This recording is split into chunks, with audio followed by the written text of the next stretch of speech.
ओम श्री गणेशाय नमः। ओम श्री सरस्वत्यै नमः। ओम श्री महाबली वीर हनुमते नमः। जय श्री राधे। जय श्री कृष्णा। ओम नमो भगवते वासुदेवाय। ओम नमो भगवते वासुदेवाय, आनंददेवाय, प्रीतिदेवाय, माधुर्यदेवाय, इष्टदेवाय। ओम नमो भगवते वासुदेवाय। कैसे हैं बंधुओं आप सब? आशा है आप सब महानुभाव कुशल पूर्वक से होंगे। आज हम शास्त्रों में उपासना के प्रसंग पर चर्चा करेंगे। जय श्री राधे। शास्त्रों में आराधना उपासना करके कार्य सिद्ध करने के कई प्रसंग आते हैं। राजा दशरथ जी ने यज्ञ देवता की आराधना की। यज्ञ देवता प्रकट हुए, खीर का प्रसाद दिया। उससे श्री रामचंद्र जी अवतरित हुए।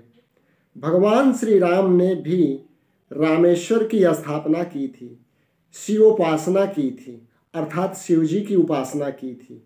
ओम नमः शिवाय का जपानुष्ठान किया था और बाद में लंका पर चढ़ाई की थी। जय श्री राधे। भगवान श्री कृष्ण की रानी जाम्बवती को पुत्र नहीं था, वे दुखी रहती थी। श्री कृष्ण ने सूर्य नारायण की आराधना की तो जाम्बवती को सांब नामक बेटा प्राप्त हुआ।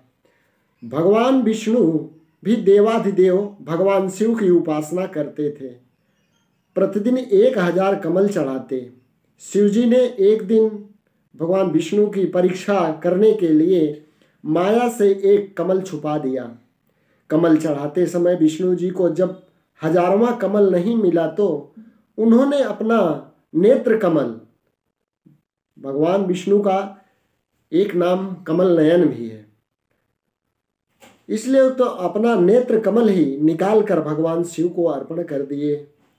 इस पर भोलेनाथ प्रसन्न हो गए और विष्णु जी को सुदर्शन चक्र प्रदान किया। जय श्री राधे। यमराज ने भी नर्मदा के किनारे यज्ञोपासना की थी, तब वे यमपुरी का अधिष्ठाता बने। ध्रुव को सौतेली माँ ने ताना लगा चोट पहुंचाई और ईश्वरोपासना करने चल पड़ा जंगल की ओर। नारद जी ने मंत्र दीक्षा दी। ध्रुव ने द्वादशाक्षरी मंत्र का अनुष्ठान किया और दुनिया जानती है कि 6 महीने में ही उसके आगे सगुण साकार परमात्मा प्रकट हो गए।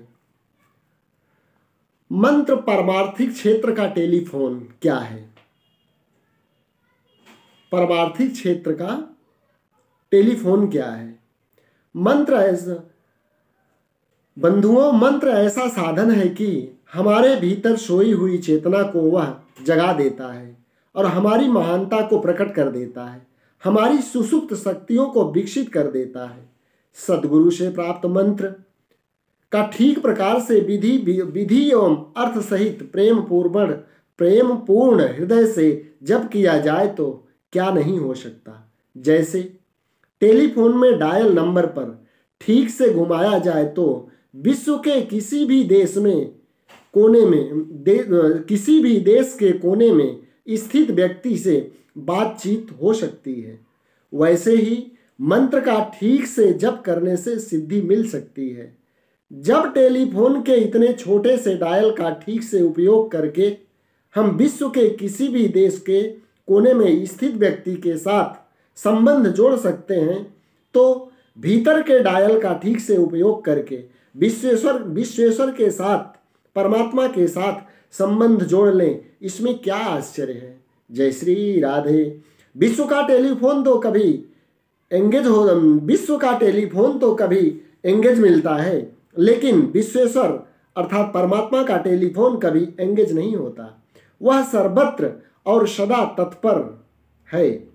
हाँ, नंबर घुमाने में जरा सी हेर फेर किया तो रॉन्ग नंबर लगेगा। घंटी बजानी है कहाँ और बजती है कहीं और। इस प्रकार मंत्र में भी थोड़ा सा हेर फेर कर दें, मनमानी चला दें तो परिणाम ठीक से नहीं मिलेगा। आजकल धर्म का प्रचार इतना होते हुए भी मानव के जीवन में देखा जाए तो वह तसल्ली नहीं, वह संगीत नहीं, वह आनंद नहीं जो होना चाहिए। क्या कारण है?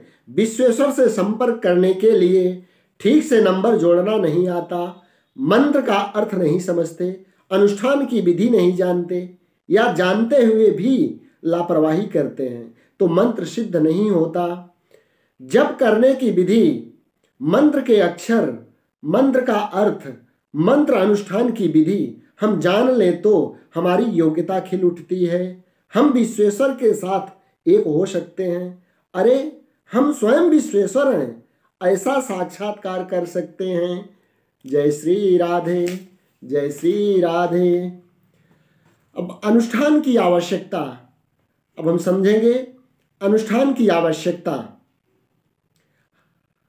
बंधुओं, हमारे स्थूल शरीर को माता पिता जन्म देते हैं और सच्चे ब्रह्मनिष्ठ सद्गुरु आत्मनिष्ठा में जागे हुए महापुरुष हमारे चिन्मय बपू को मंत्र दीक्षा के द्वारा जन्म देते हैं। जैसे एक दीपक से दूसरा दीपक प्रकाशित हो उठता है, वैसे ही दीक्षा के समय मंत्र के साथ साधक में, शिष्य में चैतन्य की चिंगारी सद्गुरु के द्वारा स्थापित होती है। मंत्र प्राप्त होने पर यदि उसका अनुष्ठान न किया जाए, विधि सहित उसका पुरस्करण करके मंत्र सिद्ध न किया जाए, चिंगारी को साधना के द्वारा फूंक फूंक कर प्रकाशित ज्योत में रूपांतरित न की जाए तो मंत्र से उतना लाभ नहीं होता जितना होना चाहिए।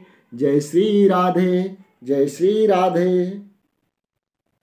श्रद्धा, भक्ति भाव एवं यथा योग्य विधि विधान का समन्वय करके जब मंत्र का अर्थ को, मंत्र के रहस्य को अंतर्देश में आत्मसाक्षात किया जाता है, तब साधक में चैतन्य के दिव्य आंदोलन उठते हैं। उससे जन्म जन्मांतर के पाप, तापमय संस्कार घुलने लगते हैं। चेतना जीवंत, ज्वलंत व जागृत रूप में चमक उठती है।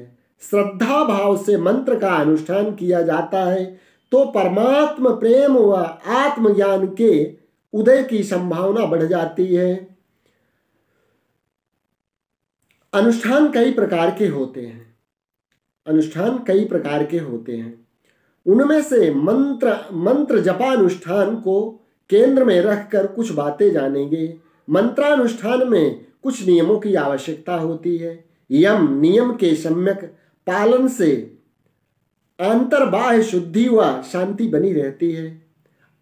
अब अनुष्ठान कैसे करें? बंधुओं, अनुष्ठान कैसे करें इस विषय पर थोड़ा सा चर्चा कर लेते हैं। मंत्र अनुष्ठान स्वयं करना चाहिए, यह सर्वोत्तम कल्प है। यदि श्री गुरुदेव ही कृपा करके अनुष्ठान कर दें तब तो पूछना ही क्या।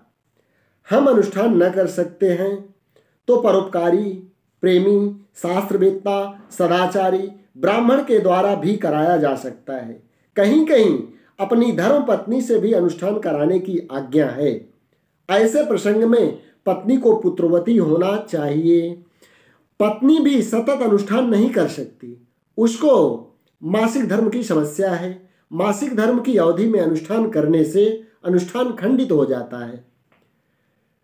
स्त्रियों को अनुष्ठान के लिए उतने ही दिन आयोजित करने चाहिए जितने दिन उनका हाथ स्वच्छ रहता है। अब स्थान की पसंदगी के विषय में चर्चा करेंगे हम। जय श्री राधे। बंधुओं, स्थान की पसंदगी के विषय में अर्थात मंत्र अनुष्ठान के लिए सही भूमि, स्थान कैसा होना चाहिए। अनुष्ठान के लिए ऐसी जगह पसंद करो जहां बैठकर जप करने से तुम्हारा मंत्र जाप में लग सके, मंत्र के अर्थ में तल्लीन हो सके, आपके चित्त की ग्लानि मिटे और प्रसन्नता बढ़े। अनुष्ठान के लिए ऐसा स्थान ही सर्वश्रेष्ठ है। जब अनुष्ठान के लिए सागर या नदी के तट पर, तीर्थ में, शिवालय में, विष्णु के या देवी के मंदिर में या अन्य शुभ देवालयों में, गौशाला में, बटवृक्ष या आंवले के वृक्ष के नीचे, मठ में, तुलसी वन में, पवित्र निर्मल स्थान में बैठना चाहिए। शमशान में बिल्व, बट वृक्ष या कनक वृक्ष के नीचे और आम्र वृक्ष के पास जप करने से सिद्धि जल्दी होती है। बंधुओं, अनुष्ठान के लिए ऐसी जगह पसंद मत करो जहां आप भयभीत होते रहो, प्राकृतिक घटनाओं से विक्षिप्त होते रहो, हिंसक प्राणियों से डरते रहो तथा जहां के लोग अनुष्ठान के विरोधी हों। मन में विरोधियों के विरोध का चिंतन होगा, शत्रु का चिंतन होगा, भय होगा तो मंत्र में मन लग नहीं पाएगा। जहां चोर डाकू आदि का भय हो, सर्व बिच्छू आदि का भय हो, वहां अनुष्ठान नहीं किया जाता। इंद्रियों को खींचकर बहिर्मुख कर दें, ऐसे वातावरण में अनुष्ठान सफल नहीं होता। सिनेमा गृह में बैठकर या अपने घर में टीवी, रेडियो आदि चलाते हुए अनुष्ठान करने से सफलता नहीं मिलती है। अन्यत्र कहीं न जाकर अपने निवास स्थान में ही एक कमरा साफ सुथरा पवित्र बनाकर धूप, दीप, पुष्प, चंदन आदि से मन भावन वातावरण रचकर अनुष्ठान के लिए बैठ सकते हैं। एक पूरा खाली कमरा ना हो तो घर का एकाध कोना भी चल सकता है। जय श्री राधे, जय श्री कृष्णा। सूर्य, अग्नि, गुरु, चंद्रमा, दीपक, जल, ब्राह्मण और गौओं के सामने बैठकर जप करना उत्तम माना गया है। यह नियम सार्वत्रिक नहीं है। मुख्य बात यह है कि जहां बैठकर जप करने से चित्त की ग्लानि मिटे और प्रसन्नता बढ़े, वही स्थान सर्वश्रेष्ठ है। घर में जप करने से जो फल होता है उससे 10 गुना फल गौशाला में जप करने से होता है। हाँ, उस गौशाला में गायों के साथ बैल नहीं होना चाहिए। यदि वहां बैल होगा तो उनमें एक दूसरे के चुंबकत्व से वाइब्रेशन गंदे होते हैं। जंगल में जप करने से घर की अपेक्षा 100 गुना फल होता है। तालाब या सरोवर के किनारे 1000 गुना फल होता है। नदी या सागर के तीर, पर्वत या शिवालय में लाख गुना फल होता है। जहाँ ज्ञान का सागर लहराया हो, ज्ञान की चर्चा हुई हो, जहाँ पहले कोई ज्ञानी हो गए हों, ऐसे कोई तीर्थ में अनुष्ठान करना इन सबसे श्रेष्ठ है। यदि सद्गुरु के पावन सानिध्य में जीवित ब्रह्मज्ञानी महापुरुष के मार्गदर्शन में अनुष्ठान करने का सौभाग्य मिल जाए तो अनंत गुना फल होता है। अब हम आसन के विषय में चर्चा करेंगे। आसन कैसा होना चाहिए? ध्यान, जप आदि साधना के लिए यथोचित आसन होना अति आवश्यक है। जप करने से हमारे शरीर में विद्युत शक्ति पैदा होती है। जप करने से हमारे शरीर में विद्युत शक्ति पैदा होती है। आध्यात्मिक उत्थान में यह शक्ति बड़ी महत्वपूर्ण है। जिसके शरीर में विद्युत शक्ति विपुल प्रमाण में होती है, साहस, हिम्मत और निरोगता उसका स्वभाव बन जाता है। जिसके शरीर में यह विद्युत शक्ति कम होती है, उसको रोग घेर लेते हैं। बिना आसन के बैठकर जप करने से शरीर में उत्पन्न होने वाली विद्युत शक्ति को भूमि खींच लेती है। अतः इस विद्युत शक्ति के संरक्षण के लिए जप के समय आसन पर ही बैठना चाहिए। आसन को विद्युत का वाहक होना जरूरी है, जिससे विद्युत उससे पार गुजर न सके। गर्म आसन हो, मोड़ा हुआ कंबल हो तो अच्छा है। गद्दे पर सादे टाट या प्लास्टिक का टुकड़ा भी चल सकता है। भूमि पर नंगे पैर चलने से भी शरीर की विद्युत शक्ति भूमि द्वारा खींच जाती है।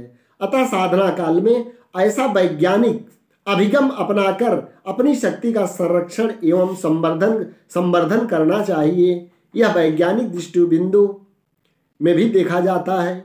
भगवान शंकर कहते हैं, बिना आसन किए हुए जप नीच कर्म हो जाता है, निष्फल हो जाता है। कौन से आसन का क्या प्रभाव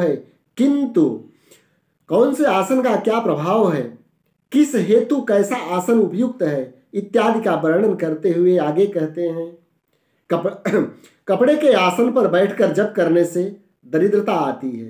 पत्थर के आसन पर रोग, भूमि पर बैठकर जप करने से दुख आता है और लकड़ी के आसन पर किए हुए जप निष्फल होते हैं। कुश और दूर्बा के आसन पर सफेद कंबल बिछाकर उसके ऊपर बैठकर जप करना चाहिए। काले मृगचर्म और दर्भासन पर बैठकर जप करने से ज्ञान सिद्धि होती है। व्याघ्र चर्म पर बैठकर जप करने से जय श्री राधे। व्याघ्र चर्म पर बैठकर जप करने से मुक्ति प्राप्त होती है, परंतु कंबल के आसन पर सर्व सिद्धि प्राप्त होती है। दूसरे के आसन पर बैठकर जप करने से भी जप फलदायी नहीं होता। साधना के लिए अपना निजी आसन अलग रखें, उसे अन्य लोगों के उपयोग में न लाएं। अपना आसन, अपनी माला, अपना गुरु मंत्र सुरक्षित रखना चाहिए। सिर पर कपड़ा रखकर किए हुए जप फलते नहीं हैं। जय श्री राधे, जय श्री राधे, जय श्री राधे।